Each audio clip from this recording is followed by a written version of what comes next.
Samantala, kasama rin natin dito naman sa Fort Santo Domingo, dito sa Santa Rosa, Laguna, si Haji Rieta. Haji?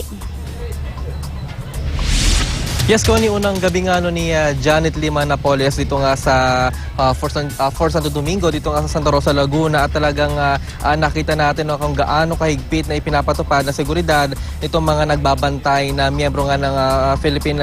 Special Action Force dito nga mismo sa dalawang gate ng Fort Santo Domingo, at magdamag nga silang nakabantay, at ang ilang miyembro nga ng staff ay talagang patuloy na binabantayan ito nga mismo nga gate 1 maging na rin ang gate 2 nga ng Fort Santo Domingo, at patuloy pa rin itong seguridad na pinapatupad nila para nga mapanatili ang kaligtasan ni Napoles. Halos walang tulog ang mga staff na nagbabantay hanggang sa mga oras nga na ito. Kahapon ay inihatid na nga dito sa si Napoles kasama nga mister na si Jimmy, kung saan ay agad siya nga sinuri ng medical team ng SAF, at matatandang ipinaalam ng kampo ni Napoles sa mga otoridad na siya ay diabetic at pabago-bago ang kanyang presyon. At sa press ko naman kahapon ay sinabi ni Police Director Carmelo Valmoria ng Fort Santo Domingo na hindi lalagpas sa 115 pesos ang kanyang meal allowance isang araw, kagaya ng mga miyembro nga ng SAF dito sa Fort Santo Domingo. At inilabas na rin kahapon, Connie,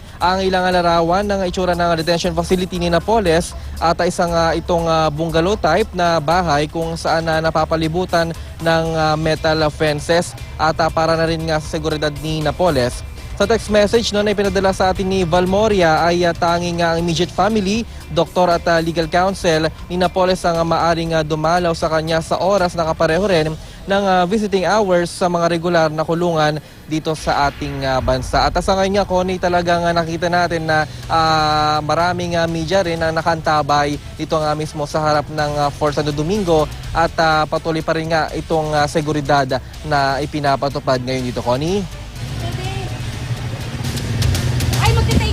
Yes, maraming salamat sa iyo, Haji Rieta.